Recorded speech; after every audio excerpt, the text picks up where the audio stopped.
Friends, आपके अपने channel exam booster classes पर आपका स्वागत है। हम कर रहे हैं यूपी होम गार्ड के प्रैक्टिस टेस्ट सीरीज और ये हमारा आज चौथा टेस्ट है। तो चलिए शुरू करते हैं बिना देरी के। ठीक है, तो क्वेश्चन नंबर 1 है हमारा कि 1940 में अगस्त ऑफर किस ब्रिटिश अधिकारी द्वारा दिया गया था। तो ये 1940 में जो ब्रिटिश अगस्त ऑफर दिया गया था वो दिया गया था आपके लॉर्ड लिथिंगो। ठीक है, तो ऑप्शन नंबर आपका बी सही हो जाएगा। क्वेश्चन नंबर 2 है कि 1947 में जब भारत की स्वतंत्रता प्राप्ति हुई तब ब्रिटिश प्रधानमंत्री कौन थे। तो ये ब्रिटिश प्रधानमंत्री कौन थे आपके एटली। ठीक है, ऑप्शन नंबर सी इसका सही जवाब हो जाएगा। क्वेश्चन नंबर 3 है कि 1930 के दशक के दौरान लॉर्ड जेटलैंड ने किस घटना में महत्वपूर्ण भूमिका निभाई। तो जो लॉर्ड जेटलैंड थे उसने गोलमेज सम्मेलन कराया था। तो ऑप्शन नंबर बी इसका सही जवाब हो जाएगा। क्वेश्चन नंबर 3 है कि रजिया भारती किस तुर्की शासक की बेटी थी। तो रजिया सुल्तान किसकी बेटी थी आपके इल्तुतमिश की, यानी कि ऑप्शन नंबर ए सही हो जाएगा। क्वेश्चन नंबर 5 है किस साम्राज्य के शासनकाल में भारतीय सभ्यता का स्वर्ण युग कहा जाता है। तो ये आपका कहा जाता है गुप्त युग को स्वर्ण युग भी कहा जाता है। तो ऑप्शन नंबर सी इसका सही जवाब हो जाएगा। क्वेश्चन नंबर 6 है कि वर्मी भारत के किस पड़ोसी देश की राज्य भाषा है। तो ये आपकी वर्मी किसकी है, म्यांमार की, वर्मा या म्यांमार। तो ऑप्शन नंबर डी इसका सही जवाब हो जाएगा। ठीक है, अब क्वेश्चन नंबर 7 है कि ज्वालामुखी से निकलकर पृथ्वी की सतह पर फैलने वाला मैग्मा को क्या कहते हैं। तो जो ज्वालामुखी से निकलकर पृथ्वी की सतह पर जो मैग्मा फैलता है उसे क्या कहते हैं, उसे कहते हैं आपका लावा। ठीक है, ऑप्शन नंबर बी आपका सही जवाब हो जाएगा। अब क्वेश्चन नंबर 8 है कि निम्नलिखित में से किस क्षेत्र में चक्रवात को टाइफून के नाम से जाना जाता है। तो चक्रवात को टाइफून कहाँ पे कहते हैं, वो कहते हैं आपके जापान में। क्वेश्चन ऑप्शन नंबर बी इसका सही जवाब हो जाएगा। क्वेश्चन नंबर 9 है कि निम्नलिखित में से उत्तर भारत में रबी मौसम में उगाई जाने वाली फसल कौन सी है। अब इनमें से कौन सी है जो रबी की फसल है। तो इसमें से कपास, बाजरा, चना या राजमा। तो ये आपकी जो चना है ये रबी की फसल है। ठीक है, ऑप्शन नंबर सी इसका सही जवाब हो जाएगा। क्वेश्चन नंबर 10 है कि निम्नलिखित में से किसे ग्रह नहीं माना जाता है। इनमें से कौन सा है जो ग्रह नहीं माना जाता है। बृहस्पति को ग्रह माना जाता है, मंगल को माना जाता है, शनि को माना जाता है और प्लेटो को ग्रह अब नहीं माना जाता है। तो ऑप्शन नंबर सी इसका सही जवाब हो जाएगा। ठीक है, अब क्वेश्चन नंबर 11 है कि फिट्स इंडिया एक्ट किस वर्ष पारित किया गया था। जो फिट्स इंडिया एक्ट था वो पारित किया गया था आपका 1784 ईस्वी को। ठीक है, तो ऑप्शन नंबर ए सही जवाब हो जाएगा। क्वेश्चन नंबर 12 है कि पंडित जवाहरलाल नेहरू के अधीन भारत की अंतरिम सरकार का गठन कब किया गया था। जो भारत की अंतरिम सरकार थी उसका गठन कब हुआ था, वो हुआ था आपका 2 सितंबर 1946 को। तो ऑप्शन नंबर सी इसका सही जवाब हो जाएगा। ऑप्शन नंबर सी इसका सही जवाब हो जाएगा। ठीक है, 2 सितंबर 1946 को। क्वेश्चन नंबर 13 है कि संविधान सभा के सदस्यों ने को भारतीय संविधान का पर अंतरिम हस्ताक्षर किए थे। तो भारतीय संविधान सभा के जो अध्यक्ष सदस्य थे उन्होंने भारतीय संविधान पर अंतिम हस्ताक्षर कब किए थे, वो किए थे आपके 24 जनवरी 1950 को। 26 जनवरी से हमारा संविधान लागू हो गया था। ठीक है, तो 24 जनवरी 1950 को सभी सदस्यों ने भारतीय संविधान पर अंतिम हस्ताक्षर कर दिए थे। ठीक है, अब क्वेश्चन नंबर 14 है कि प्रस्तावना को संविधान की राजनीतिक कुंडली के रूप में किसने वर्णित किया था। तो प्रस्तावना को संविधान की राजनीतिक कुंडली के रूप में किसने वर्णित किया था। तो ऑप्शन नंबर सी इसका सही जवाब हो जाएगा, के.एम. मुंशी। ठीक है, option number C K M. Munshi. अब क्वेश्चन नंबर 15 है कि भारतीय संविधान में एकल नागरिकता की अवधारणा कहाँ से ली गई है। जो एकल नागरिकता है वो कहाँ से ली गई है, वो ली गई है यूनाइटेड किंगडम यानी कि यूके। ठीक है, ऑप्शन नंबर सी इसका सही जवाब हो जाएगा। क्वेश्चन नंबर 16 है कि लाल कॉलर श्रमिक का संबंध किस क्षेत्र से है। जो लाल कॉलर श्रमिक होते हैं वो किससे संबंधित होते हैं, वो होते हैं आपके प्राथमिक क्षेत्र यानी कि प्राइमरी सेक्टर से संबंधित होते हैं। ठीक है, अब क्वेश्चन नंबर 17 है कि भारत में सबसे पहले राष्ट्रीय आय का अनुमान किसने लगाया था। जो भारत में सबसे पहले राष्ट्रीय आय का अनुमान किसने लगाया था, वो लगाया था आपके दादा भाई नेहरूजी ने। ठीक है, ऑप्शन नंबर सी इसका सही जवाब हो जाएगा। अब क्वेश्चन नंबर आपका 18 है कि भारत में गन्ने का सर्वाधिक उत्पादन करने वाला राज्य कौन सा है, वो आपका उत्तर प्रदेश। सर्वाधिक गन्ना कहाँ उत्पादन होता है, उत्तर प्रदेश में। ऑप्शन नंबर सी इसका सही जवाब हो जाएगा। क्वेश्चन नंबर 19 है कि नीति आयोग का गठन योजना आयोग के स्थान पर कब किया गया था। जो पहले योजना आयोग था उसके स्थान पर नीति आयोग का गठन किया गया था, वो आपका कब किया गया था। तो वो आपका किया गया था 2015 में, 1 जनवरी 2015 2015 में, ठीक है। ऑप्शन नंबर सी इसका सही जवाब हो जाएगा। अब क्वेश्चन नंबर 20 है कि भारत में शेयर बाजार में निवेश करने के लिए विदेशी संस्थागत निवेशकों को किस संस्था के पास पंजीकृत होना अनिवार्य है? तो ये किस संस्था पर पंजीकृत होना अनिवार्य है? भारतीय प्रतिभूति और विनिमय बोर्ड, यानी कि SEBI, ठीक है। ऑप्शन नंबर सी इसका सही जवाब हो जाएगा। क्वेश्चन नंबर 21 है कि वर्षा की बूंदें गोलाकार किस कारण से होती हैं? जो वर्षा की बूंदें होती हैं वो गोलाकार किस कारण से होती हैं? वो आपके श्यानता के द्वारा होती हैं, पृष्ठ तनाव के द्वारा होती हैं, या उत्प्लावन बल के द्वारा होती हैं, या फिर वायुमंडलीय दाब के द्वारा होती हैं? तो ये आपकी होती हैं पृष्ठ तनाव के कारण जो वर्षा की बूंदें होती हैं वो आपकी गोल हो जाती हैं, ठीक है। अब क्वेश्चन नंबर 22 है कि ऑक्सीजन की खोज निम्नलिखित में से किसने की थी? तो ऑक्सीजन की खोज किसने की थी? वो की थी आपकी जोसेफ ईस्टले ने। Answer question option number A सही जवाब है, ठीक है। अब क्वेश्चन नंबर 23 है कि मानव शरीर में जो रक्त शर्करा के स्तर को कौन सा हार्मोन नियंत्रित करता है? जो ब्लड में शुगर की मात्रा को कौन सा हार्मोन कंट्रोल करता है? तो वो आपका करता है आपका इंसुलिन, ठीक है। तो ऑप्शन नंबर बी इसका सही जवाब हो जाएगा। अब क्वेश्चन नंबर 24 है कि मलेरिया रोग निम्नलिखित में से किसके कारण होता है? जो मलेरिया होता है वो किसके कारण होता है? जीवाणु द्वारा, विषाणु द्वारा, प्रोटोजोआ या कवक के द्वारा होता है? तो ये किसके द्वारा होता है? ये होता है आपका प्रोटोजोआ के द्वारा, ठीक है। ऑप्शन नंबर सी इसका सही जवाब हो जाएगा। क्वेश्चन नंबर 25 है कि तंत्रिका तंत्र की मूल संरचना और कार्यात्मक इकाई क्या है? तंत्रिका तंत्र की मूल संरचनात्मक और क्रियात्मक यानी कि स्ट्रक्चर और फंक्शन यूनिट कौन सी है? आपकी न्यूरॉन, ठीक है। ऑप्शन नंबर बी इसका सही जवाब हो जाएगा। अब क्वेश्चन नंबर 26 कि मनुष्य का वैज्ञानिक नाम क्या है? तो मनुष्य का वैज्ञानिक नाम क्या है? होमो सैपियंस, यानी कि ऑप्शन नंबर बी इसका सही जवाब हो जाएगा। क्वेश्चन नंबर 27 है निम्नलिखित में से किस भारतीय राज्य में कपास का उत्पादन सबसे अधिक होता है? तो कपास का उत्पादन सबसे अधिक कहाँ होता है? तो कपास का उत्पादन होता है आपकी काली मिट्टी में कपास होता है, और ये होता है गुजरात में, ठीक है। कपास लाल क्रांति किससे संबंधित है? लाल क्रांति आपकी संबंधित है मांस और टमाटर उत्पादन से, ठीक है। श्वेत क्रांति आपकी दुग्ध उत्पादन से, और लाल क्रांति आपकी मांस और टमाटर उत्पादन से, ठीक है। अब क्वेश्चन नंबर 29 है कि छोटे किसानों की भूमि जोत कितनी होती है? जो छोटे किसान होते हैं उनकी भूमि जोत कितनी होती है? 1 से 2 हेक्टेयर होती है छोटे किसानों की भूमि जोत, ठीक है। जिस किसान के पास 1 से 2 हेक्टेयर भूमि होती है उन्हें छोटे किसान कहते हैं, ठीक है।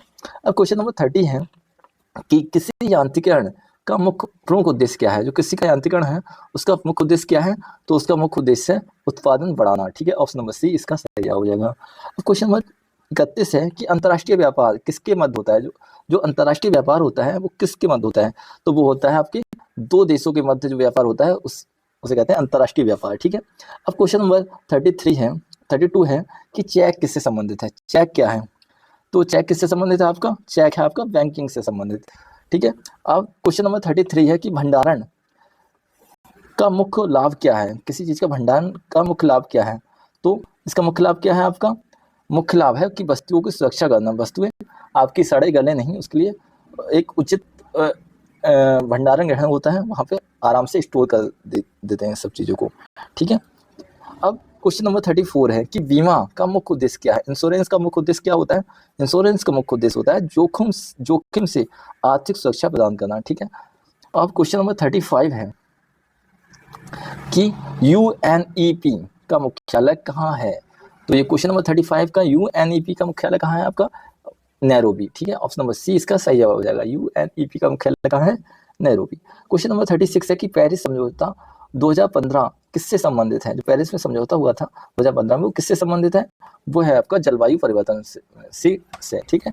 जलवायु परिवर्तन, पेरिस समझौता किससे संबंधित है? जलवायु परिवर्तन से, ठीक है। नंदा देवी राष्ट्रीय उद्यान किस राज्य में स्थित है? अब ये क्वेश्चन नेक्स्ट है कि नंदा देवी राष्ट्रीय उद्यान कहाँ है? उत्तराखंड में, जिसे जिम कॉर्बेट नेशनल पार्क भी कहते थे, अब उसका नाम बदल के कर दिया गया है नंदा देवी राष्ट्रीय उद्यान, ठीक है। तो ये कहाँ पे है? उत्तराखंड में। अब क्वेश्चन नंबर 38 है कि इकोसिस्टम का क्या अर्थ है? जो इकोसिस्टम होता है उसका क्या अर्थ है? इस इकोसिस्टम का अर्थ होता है जीव और पर्यावरण का तंत्र, ठीक है। तो सी इसका सही जवाब हो जाएगा। क्वेश्चन नंबर 39 है कि प्रकाश संश्लेषण में कौन सी गैस उपयोग होती है? जो फोटोसिंथेसिस होता है, प्रकाश संश्लेषण होता है, उसमें कौन सी गैस उपयोग होती है? तो वो होती है आपकी कार्बन डाइऑक्साइड, ठीक है। CO2 कार्बन डाइऑक्साइड, ठीक है। ऑप्शन नंबर बी इसका सही जवाब हो जाएगा। अब क्वेश्चन नंबर 30 और 40 है कि रसिया लोकगीत उत्तर प्रदेश में किस क्षेत्र की विशेषता है? जो रसिया लोकगीत है उत्तर प्रदेश के किस क्षेत्र की विशेषता है? तो ये आपकी विशेषता है ब्रज क्षेत्र की, ठीक है। तो ऑप्शन नंबर बी इसका सही जवाब हो जाएगा। क्वेश्चन नंबर 41 है कि जौनपुर की प्रसिद्ध अटाला मस्जिद का निर्माण किसने कराया था? जो जौनपुर में प्रसिद्ध अटाला मस्जिद है उसका निर्माण किसने कराया था? उसका निर्माण कराया था इब्राहिम शाह सर्की, ठीक है। ऑप्शन बी इसका सही जवाब है इब्राहिम शाह सर्की, ठीक है। अब क्वेश्चन नंबर 42 है कि उत्तर प्रदेश उर्दू अकादमी की स्थापना किस वर्ष हुई थी? उत्तर प्रदेश में जो उर्दू अकादमी है उसकी स्थापना हुई थी आपकी 1972 ईस्वी में, ठीक है। ऑप्शन नंबर ए इसका सही जवाब हो जाएगा।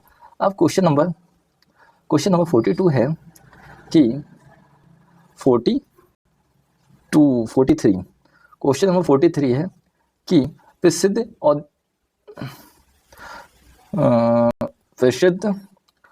आयुर्वेदिक महोत्सव उत्तर प्रदेश में कहाँ मनाया जाता है? तो ये आयुर्वेदिक महोत्सव कहाँ मनाया जाता है? आपके झांसी में, ठीक है। तो इसका ऑप्शन नंबर ए सही हो जाएगा। क्वेश्चन नंबर 44 है कि सारनाथ में स्थित अशोक स्तंभ का निर्माण किस शासक ने कराया था? जो सारनाथ में अशोक स्तंभ है उसका निर्माण किसने कराया था? तो इसका सही जवाब है सम्राट अशोक ने, ठीक है। ऑप्शन नंबर ए बी इसका सही जवाब हो जाएगा। क्वेश्चन नंबर 45 है कि उत्तर प्रदेश में जो कन्या विद्याधन योजना के तहत इंटरमीडिएट पास छात्राओं को कितनी राशि प्रदान की जाती है? जो उत्तर प्रदेश में कन्या धन विद्या योजना चल रही है उसके तहत जो इंटरमीडिएट की पास छात्राएं हैं उन्हें कितनी सहायता राशि प्रदान की जाती है? तो ये आपकी की जाती है 30,000 रुपये, ठीक है। ऑप्शन नंबर सी इसका सही जवाब है। अब क्वेश्चन नंबर 46 है कि आचार्य नरेंद्र देव कृषि प्रौद्योगिकी विश्वविद्यालय कहाँ स्थित है? तो आचार्य नरेंद्र देव कृषि प्रौद्योगिकी विश्वविद्यालय कहाँ स्थित है? ये आपका स्थित है अयोध्या में, ठीक है। ऑप्शन नंबर ए इसका सही जवाब है। अब क्वेश्चन नंबर 47 है कि उत्तर प्रदेश में प्रावैधिक शिक्षा निदेशालय का मुख्यालय कहाँ स्थित है? प्रावैधिक शिक्षा निदेशालय का मुख्यालय कहाँ स्थित है? ये आपका स्थित है कानपुर में, ठीक है। क्वेश्चन नंबर 47 का सही आंसर हो जाएगा ऑप्शन नंबर सी कानपुर, ठीक है। अब क्वेश्चन नंबर 48 है। क्वेश्चन नंबर 48 है कि लक्ष्मीपति सिंघानिया हृदय रोग संस्थान किस शहर में स्थित है? ये लक्ष्मीपति सिंघानिया जो हृदय रोग संस्थान है ये आपका स्थित है कानपुर में, ठीक है। ऑप्शन नंबर सी इसका सही जवाब हो जाएगा। अब क्वेश्चन नंबर 49 है कि उत्तर प्रदेश के किस जिले में राम मनोहर लोहिया आयुर्विज्ञान संस्थान स्थित है? जो डॉक्टर राम मनोहर लोहिया आयुर्विज्ञान संस्थान है ये किस जिले में स्थित है? ये है आपके लखनऊ में स्थित, ठीक है। ऑप्शन नंबर बी इसका सही जवाब हो जाएगा। नेक्स्ट है कि उत्तर प्रदेश में डायस्पोर का सबसे बड़ा भंडार कहाँ है? तो ये आपका भंडार है आपके झांसी में भी है, महोबा में भी है और हमीरपुर में भी है, यानी कि इन सभी में है। तो ऑप्शन नंबर डी इसका सही जवाब हो जाएगा। क्वेश्चन नंबर 51 है कि उत्तर प्रदेश में पहली खनिज नीति कब घोषित की गई थी? तो उत्तर प्रदेश में पहली खनिज नीति घोषित की गई थी 1998 में, 1998 में, ठीक है। ऑप्शन नंबर बी इसका सही जवाब है। क्वेश्चन नंबर 92 है कि उत्तर प्रदेश में राज्य खनिज निगम की स्थापना, जो राज्य खनिज निगम है इसकी स्थापना कब हुई थी? ये हुई थी आपकी 1974 में, ठीक है। राज्य खनिज निगम की स्थापना हुई थी 1974 में और राज्य पहली खनिज नीति घोषित हुई थी 1998 में, ठीक है। अब क्वेश्चन नंबर है 53, राजस्व वसूली की रसीद कौन जारी करता है? राजस्व वसूली की रसीद कौन जारी करता है? तो ये आपके जारी करते हैं लेखपाल या तहसीलदार, तहसील से लेखपाल, ठीक है। तो तहसील से या फिर लेखपाल जारी करता है कौन? राजस्व वसूली की रसीद, ठीक है। अब क्वेश्चन नंबर 54 है कि सीमांकन की प्रक्रिया कौन करता है? जो सीमांकन की प्रक्रिया होती है वो कौन करता है? तो वो करते हैं आपके तहसील और लेखपाल, ठीक है। तो ऑप्शन नंबर ए इसका सही जवाब हो जाएगा, ठीक है। अब क्वेश्चन नंबर 55 है कि राजस्व अपील का प्रथम स्तर कौन सा है? जो राजस्व अपील है का प्रथम स्तर कौन सा होता है? वो होता है आपका तहसील, ठीक है, या एसडीएम। अब क्वेश्चन नंबर 56 है कि उत्तर प्रदेश में किस रेंज में सबसे अधिक जिले शामिल है? कौन सी रेंज ऐसी है उत्तर प्रदेश की जिसमें सबसे अधिक जिले शामिल हैं? तो वो आपकी रेंज है लखनऊ रेंज, जिसमें सब अधिक जिले शामिल हैं, ठीक है। अब क्वेश्चन नंबर 57 है कि उत्तर प्रदेश की विशेष इकाई के रूप में यूपी 112 का मुख्यालय किस शहर में स्थित है? जो यूपी 112 है, जो पहले यूपी 100 हुआ करती थी, उसका मुख्यालय कहाँ स्थित है? तो ये आपका मुख्यालय स्थित है आपके लखनऊ में, ठीक है, अर्जनगंज लखनऊ। ऑप्शन नंबर सी इसका सही जवाब हो जाएगा। क्वेश्चन नंबर 58 है कि शस्त्र लाइसेंस जारी करने का अंतिम अधिकार जिले में किसे होता है? जो शस्त्र लाइसेंस जारी करने का अंतिम अधिकार जिले में किस अधिकारी को होता है? तो ये आपके होता है जिला अधिकारी यानी कि डीएम को। ठीक है, तो ऑप्शन नंबर बी इसका सही जवाब हो जाएगा। क्वेश्चन नंबर 59 है कि उत्तर प्रदेश पुलिस में हेड कांस्टेबल की वर्दी की पहचान क्या होता है? तो जो हेड कांस्टेबल होता है उसकी दोनों बाजुओं पर लाल रंग की 3 पट्टियां बी शेप में होती हैं। ठीक है, तो ऑप्शन बी इसका सही जवाब हो जाएगा। अब क्वेश्चन नंबर 60 है कि उत्तर प्रदेश में सुरक्षा ऐप विशेष रूप से किसके लिए विकसित किया गया है? तो यह किया गया है सुरक्षा ऐप महिला सुरक्षा के लिए, तो ऑप्शन बी इसका सही जवाब है। अब क्वेश्चन नंबर 61 है कि उत्तर प्रदेश पुलिस की किस इकाई को आतंकवाद विरोधी अभियानों के लिए विशेष कमांडो प्रशिक्षण दिया जाता है? तो वो दिया जाता है ATS स्पेशल ऑपरेशन ग्रुप। ठीक है, तो ऑप्शन बी इसका सही जवाब हो जाएगा। अब क्वेश्चन नंबर 62 है कि ऑपरेशन मुस्कान का संबंध उत्तर प्रदेश पुलिस के किस पहल से है? ये ऑपरेशन मुस्कान है ये किससे संबंधित है? यह है गुमशुदा बच्चों की तलाश और बहाली से।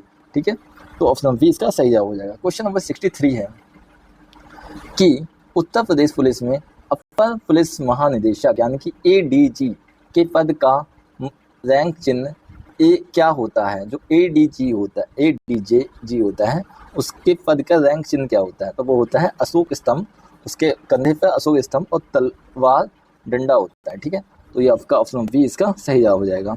अब क्वेश्चन नंबर 64 है कि ITBP Indian Tibet border police का मुख्य कार्य क्या है?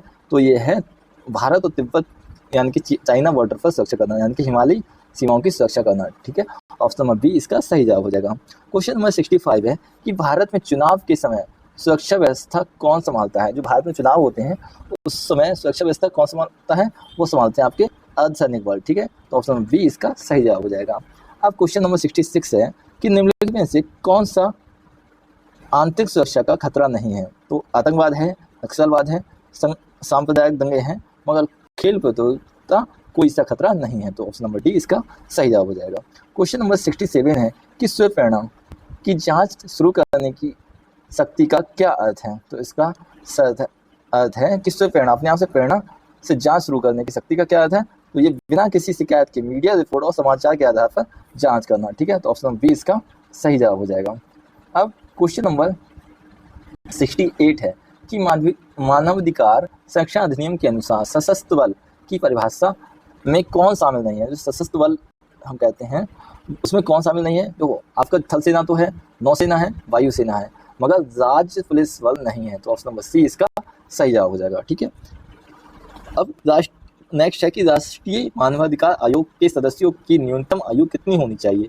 तो उनकी न्यूनतम आयु होनी चाहिए आपके अधिनियम में कोई न्यूनतम आयु सीमा नहीं है। ठीक है, तो आपका 69 क्या है कि उसमें कोई आयु सीमा नहीं है कि कितनी आयु होनी चाहिए सदस्य की। ठीक है, न्यूनतम आयु की कोई सीमा नहीं है। ऑप्शन नंबर डी इसका सही जवाब हो जाएगा। अब क्वेश्चन नंबर 70 है कि ट्राई किस क्षेत्र का नियामक है? तो ये है आपका दूरसंचार का। ठीक है, ऑप्शन नंबर सी इसका सही जवाब हो जाएगा। क्वेश्चन नंबर 71 है कि सिडबी का मुख्यालय कहाँ स्थित है? तो सिडबी का मुख्यालय कहाँ स्थित है? ये आपका है लखनऊ में स्थित। ठीक है, सिडबी का मुख्यालय कहाँ है? लखनऊ में। ऑप्शन नंबर डी इसका सही जवाब हो जाएगा। क्वेश्चन नंबर 72 है कि राष्ट्रीय मानवाधिकार आयोग NHRC की स्थापना कब हुई थी? तो ये NHRC की स्थापना हुई थी आपकी 1993 में। ऑप्शन बी इसका सही जवाब है। क्वेश्चन नंबर 73 है कि भारत में पंचायती राज दिवस कब मनाया जाता है? भारत में जो पंचायती राज दिवस होता है वो मनाया जाता है 24 अप्रैल में। ठीक है, ऑप्शन बी इसका सही जवाब है। क्वेश्चन नंबर 74 है कि रेडियो धर्मिता यानी कि रेडियो एक्टिविटी की खोज किसने की थी? जो रेडियो एक्टिविटी की है उसकी खोज किसने की थी? तो ये आपकी की थी किसने? हेनरी बैकरेल ने। ठीक है, ऑप्शन नंबर ए इसका सही जवाब है, हेनरी बैकरेल। अब क्वेश्चन नंबर 75 है कि विश्व रेड क्रॉस दिवस कब मनाया जाता है? ये विश्व रेड क्रॉस दिवस मनाया जाता है आपका 8 मई को। ठीक है, तो विश्व रेड क्रॉस दिवस मनाया जाता है आपके 8 मई को। अब क्वेश्चन नंबर 76 है कि मिडनाइट चिल्ड्रन 76 मिट्टी का खिलौना मिर्चक टिकम यानी कि मिट्टी का खिलौना के लेखक कौन है? तो इसके लेखक हैं आपके कौन? शूद्रक। ऑप्शन नंबर सी इसका सही जवाब हो जाएगा। क्वेश्चन नंबर 77 है कि मिडनाइट चिल्ड्रन के लेखक कौन है? तो मिडनाइट चिल्ड्रन के लेखक आपके Salman Rushdie. Salman Rushdie. Option number B इसका सही जवाब हो जाएगा। क्वेश्चन नंबर 78 है कि हितोपदेश के लेखक कौन है? तो हितोपदेश के लेखक है आपके नारायण पंडित। ठीक है, ऑप्शन नंबर बी नारायण पंडित। हितोपदेश के लेखक कौन है? आपके नारायण पंडित जी। अब क्वेश्चन नंबर 79 है कि इन्फ्लुएंसर किसे कहते हैं? आजकल बहुत फेमस है कि इन्फ्लुएंसर कौन होते हैं ये इन्फ्लुएंसर? तो जिनके पास सोशल मीडिया पे बहुत से फॉलोअर हों और वो दूसरे को उनकी बातों से और लोग प्रभावित हो जाएं, तो वो होते हैं आपके इन्फ्लुएंसर। ठीक है, ऑप्शन नंबर बी इसका सही जवाब है। अब क्वेश्चन नंबर 80 है कि सोशल मीडिया पर प्राइवेट अकाउंट का क्या मतलब है? इंस्टाग्राम, फेसबुक पे प्राइवेट अकाउंट का क्या मतलब है? तो उसका प्राइवेट अकाउंट का मतलब ये है कि कोई भी व्यक्ति आपकी पोस्ट नहीं देख सकता, सिर्फ वही व्यक्ति आपकी पोस्ट देख सकता है जिससे आपने परमिशन दी हो, जिससे आपने मंजूरी दी हो। फॉलोअर्स को वही आपकी पोस्ट देख सकते हैं। तो ऑप्शन नंबर बी इसका सही जवाब है। क्वेश्चन नंबर 81 है कि सोशल मीडिया पर ट्रोल किसे कहते हैं? बहुत होता है कि ट्रोलिंग हो गई, तो ट्रोल कर दिया उसने इसको। ट्रोल किसे कहते हैं? तो ट्रोल क्या है? ट्रोल किसे कहते हैं? तो ये जो जानबूझकर अपमानजनक या भड़काऊ कमेंट करते हैं। तो ये हो गया आपके ऑप्शन नंबर बी इसका सही जवाब है। ठीक है, क्वेश्चन नंबर 82 है कि महिला आरक्षण बिल। क्वेश्चन नंबर 82 है कि महिला आरक्षण बिल कब से लागू होगा? तो महिला आरक्षण बिल कब से लागू होगा? तो इनमें से कोई नहीं। ऑप्शन नंबर डी इसका सही जवाब है। अब क्वेश्चन नंबर 83 है कि अनुच्छेद 15(3) का क्या अनुमति देता है? जो अनुच्छेद 15(3) है वो क्या अनुमति देता है? वो अनुमति देता है कि आपका महिलाओं के लिए विशेष प्रावधान। ठीक है, अनुच्छेद 15(3) देता है आपका महिलाओं के लिए विशेष प्रावधान। क्वेश्चन नंबर 84 है कि पंचायती राज में 33% महिला आरक्षण किस संशोधन से प्रदान किया गया? तो जो पंचायती राज में 33% महिला आरक्षण है वो कौन सी संशोधन से लागू हुआ? वो था 73वां यानी कि 73वां संविधान संशोधन के द्वारा पंचायती राज में 33% महिला आरक्षण लागू किया गया। ठीक है, और ऑप्शन क्वेश्चन नंबर 85 है कि ब्लैक होल किससे संबंधित है? तो ये ब्लैक होल किससे संबंधित है? ये एक ध्वस्त तारा है। ठीक है, 85 का ऑप्शन नंबर डी इसका सही जवाब हो जाएगा। अब क्वेश्चन नंबर 86 है कि वायुमंडलीय आर्द्रता को किस इकाई में व्यक्त किया जाता है? ये वायुमंडलीय आर्द्रता को हम कहते हैं परसेंट में व्यक्त। ठीक है, प्रतिशत। तो ऑप्शन बी इसका सही जवाब हो जाएगा। क्वेश्चन नंबर 87 है कि पृथ्वी पर आने वाली सौर विकिरण को क्या कहते हैं? तो इसे कहते हैं आपके विकिरण। ठीक है, ऑप्शन नंबर 87 सूर्य तपन। और ऑप्शन नंबर बी इसका सही जवाब हो जाएगा। ऑप्शन नंबर बी सूर्य तपन। ठीक है, सूर्य तपन। ऑप्शन नंबर बी इसका सही जवाब हो जाएगा। पृथ्वी पर आने वाले सौर विकिरण को क्या कहते हैं? सूर्य तपन। ठीक है, अब क्वेश्चन नंबर 88 है कि सांसद आदर्श ग्राम योजना SAGY यानी कि सांसद ग्राम आदर्श ग्राम योजना के तहत प्रत्येक संसद सदस्य यानी कि सांसद को क्या जिम्मेदारी सौंपी गई है? जो सांसद आदर्श ग्राम योजना है उसके तहत प्रत्येक सांसद को क्या जिम्मेदारी सौंपी गई है? उसे जिम्मेदारी सौंपी गई है कि वो कोई भी एक गांव गोद ले ले और उसका समग्र विकास करे। कोई भी एक गांव गोद लेकर उसका समग्र विकास करना। ठीक है, तो ऑप्शन नंबर बी इसका सही जवाब हो जाएगा। क्वेश्चन नंबर 89 है कि राष्ट्रीय सामाजिक सहायता कार्यक्रम NSAP के तहत किन कमजोर वर्गों को मुख्य रूप से वित्तीय सहायता प्रदान की जाती है? तो कौन सा है? बुजुर्गों, विधवाओं और दिव्यांगजनों को। ठीक है, राष्ट्रीय सामाजिक सहायता कार्यक्रम के तहत किन्हें सहायता प्रदान की जाती है? बुजुर्गों, विधवाओं और दिव्यांगजनों को। ठीक है, अब क्वेश्चन नंबर 90 है कि Shyama Prasad Mukherjee rural mission SPMRM का मूल उद्देश्य ग्रामीण क्षेत्रों में क्या परिवर्तन लाना है? तो इसके ऑप्शंस हैं आपके ग्रामों को पूरी तरह से नष्ट करके शहर में बदलना, ग्रामीण क्षेत्रों में शहरों जैसी सुविधाएं विकसित करना, कृषि भूमि छीनकर गांवों में बड़े उद्योग लगाना, या ग्रामीण आबादी को जबरन शहर में बसाना। तो इसका सही ऑप्शन हो जाएगा आपका ऑप्शन नंबर बी, ग्रामीण क्षेत्रों में शहरों जैसी सुविधा प्रदान करना। ठीक है, ऑप्शन नंबर बी इसका सही जवाब हो जाएगा। अब क्वेश्चन नंबर 91 है कि उत्तर प्रदेश सरकार में स्वामी विवेकानंद युवा सशक्तिकरण योजना के तहत युवाओं को क्या वितरित किया जाता है? तो ये स्वामी विवेकानंद युवा सशक्तिकरण योजना के तहत युवाओं को स्मार्टफोन और टैबलेट वितरण किया जाता है। ठीक है, ऑप्शन नंबर सी इसका सही जवाब है। किन राज्य में ईसाई जनसंख्या का प्रतिशत सर्वाधिक है? तो किस राज्य में ईसाई जनसंख्या का प्रतिशत सर्वाधिक है?